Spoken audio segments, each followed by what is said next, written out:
The tool that I would love to share with you today is the BRAINS acronym. And this is really helpful throughout your pregnancy and also in life as well. I'm Nancy Keane. I am founder of Birthright Hypnobirthing. I am a teacher trainer. I am a mentor and I teach parents hypnobirthing as well. So, the BRAINS acronym is so useful. Chances are, if you've been in maternity at all, you've seen it. Maybe it's on your notes, maybe it's in your little digital notes, maybe your midwife has spoken about it. But I want to have a look at it in more depth today so that you can really understand how beneficial this can be for you. One of the key things within maternity, within pregnancy, labour, birth, that I want you to remember is that everything has got benefits and risks. Not just in maternity either, just every day. Any day, if you drive, any day that you get into your car, you are weighing up benefits and risks of getting into the car. It's one of the most dangerous things that we can do, yet most of us will do it every single day because it is better than walking for miles and miles to wherever we want to get to. So, benefits and risks. So, the B and the R of brains stands for benefits and risks. Now, in the UK, we're very, very lucky. We've got something called the law of consent. And the law of consent says nothing can be done to us without our fully informed consent. And that consent must be given freely and without coercion. Now, there's a number of parts of that that are often neglected. First of all, it's that fully informed bit. To make a fully informed decision, we need to know the benefits and risks of doing something and the benefits and risks of not doing that thing. So, for example, something that we talk about quite a lot is induction of labour. Induction of labour has got benefits and risks. So, when you're considering whether an induction of labour is sensible for you, you need to be thinking about the benefits and risks of that induction of labour and the benefits and risks of not having that induction of labour. Now, often when you ask about your benefits and risks, many healthcare professionals, not all, but many healthcare professionals will give you the benefits of doing the induction and the risks of not doing the induction. Can you see that that's half the information we need? We really need the benefits and risks of doing that induction and the benefits and risks of not doing that induction. And then with all of that information, we can look at it and go, right, what does that mean for me? What do I want to do? What feels right for me? So we need the full picture. And sometimes you don't get given all of that information by your healthcare professional. And this is where being able to look for that information outside of the system can be very, very useful. So, benefits, risks. Now, risk is the next thing I want to talk about because risk isn't concrete. It's not a definite thing. Risk is a slippery little concept. So when I'm teaching, I use two different examples of this. First of all, crossing the road. When I cross the road by myself, I risk assess in a particular way. If I cross the road with all three of my children, I risk assess in a different way because it's like herding blooming cats. And if I am on one side of the road, my youngest is on the other side of the road, he's about to run into the road and there's a lorry coming, I'm going to assess in a different way. So risk is, it's not, it's not the same all the time. It is circumstantial, it's personal investment. Those things make a difference to what we deem to be risk. The other example that I use is bungee jumping.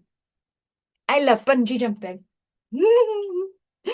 And just to prove it, yeah, I love bungee jumping.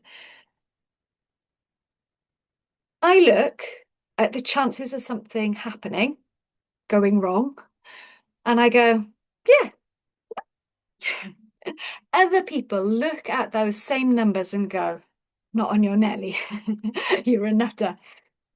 But that is what we mean when we're looking at stats and information. So one parent, for example, could be told during their pregnancy, there's a 1 in 1,000 chance of this thing happening.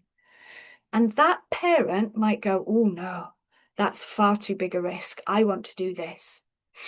Somebody else might look at exactly the same information and go, yeah, but there's 999 chances it won't happen. I want to do this. And that is the important thing when thinking about risk during pregnancy, labour, and birth. What does it mean for you? We all risk assess differently every single day. And what somebody else is telling us is a risk doesn't necessarily mean that that's a risk for us, or that doesn't feel like a risk for us.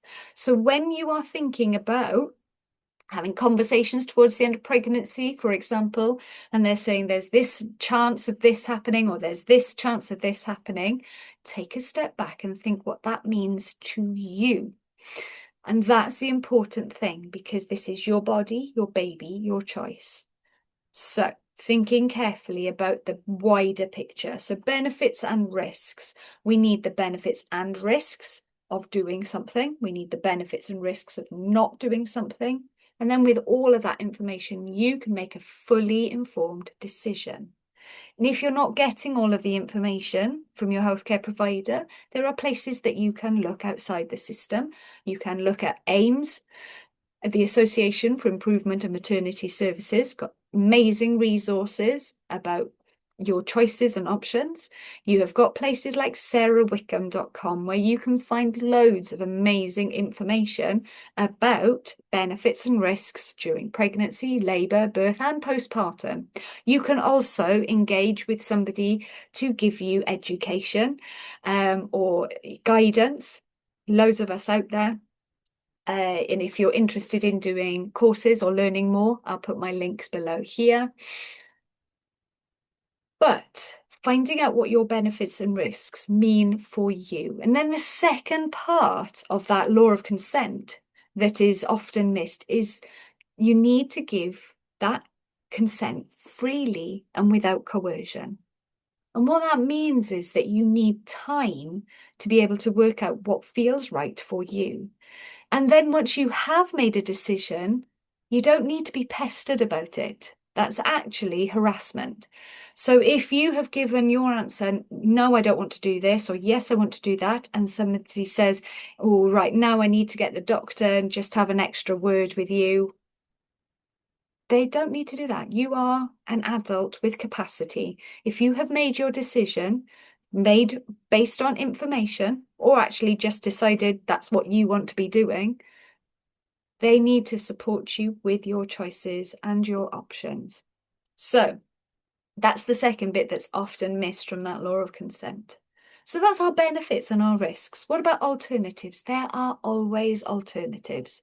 And this is something that is often missed out when we're talking within our NHS system, within our maternity systems. There doesn't always feel like there are choices.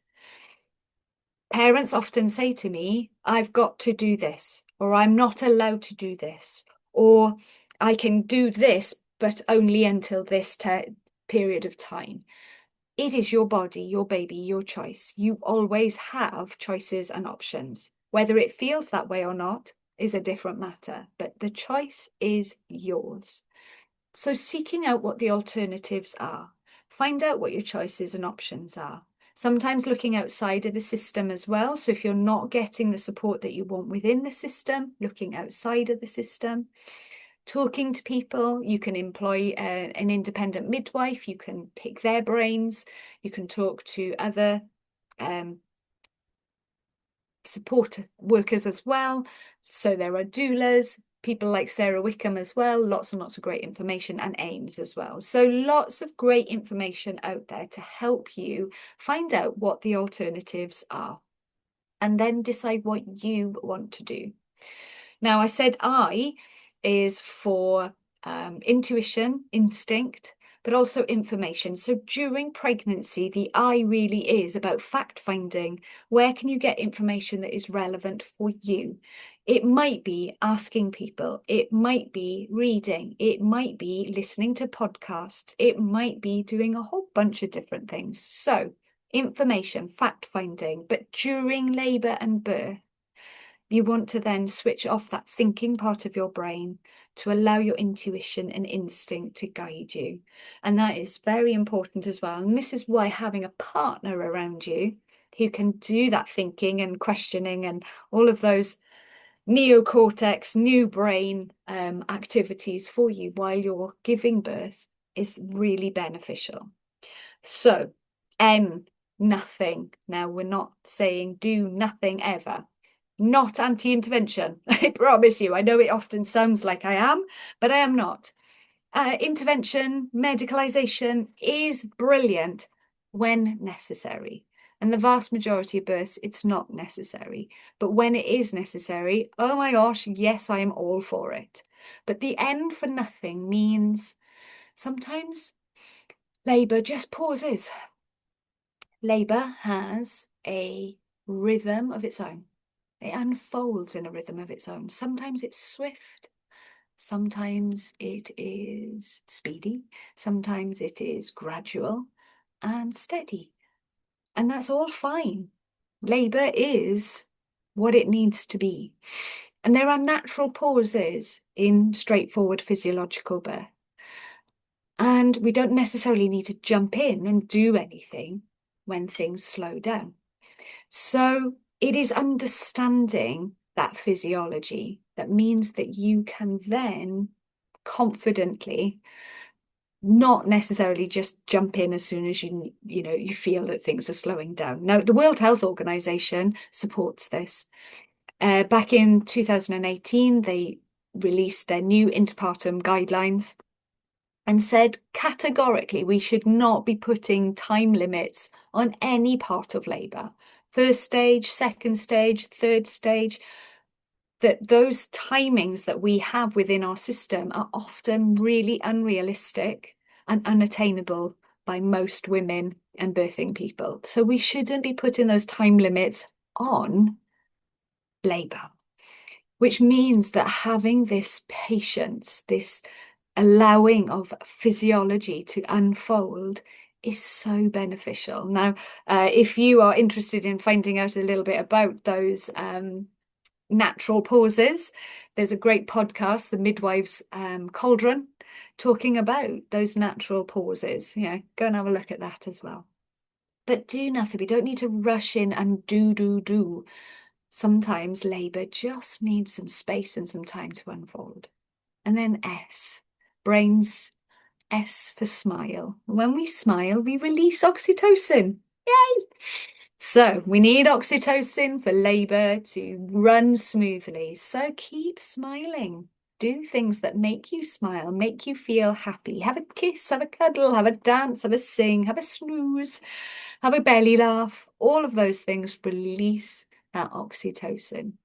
So I believe that the BRAINS acronym is one of the most powerful things. If you don't do any other training, if you don't do any other questioning, remember to take your brains to every appointment. So when somebody suggests anything, what are my benefits and risks of doing this action? What are my benefits and risks of not doing this action? What are my alternatives? What's my instinct and information saying? What happens if I just pause and keep smiling? So I hope you found this useful. I will put a BRAINS acronym below. I will also put some of those links to things that I've mentioned, like AIMS and Sarah Wickham and the Midwife's Cauldron, so that you can see those in your own time. Let me know if this has helped. Let me know if you've used this previously. Let me know if you've used a version of it. Let me know if you've used it in practice. Let me know if you think, actually, yep, that would be really useful. I will see you next time.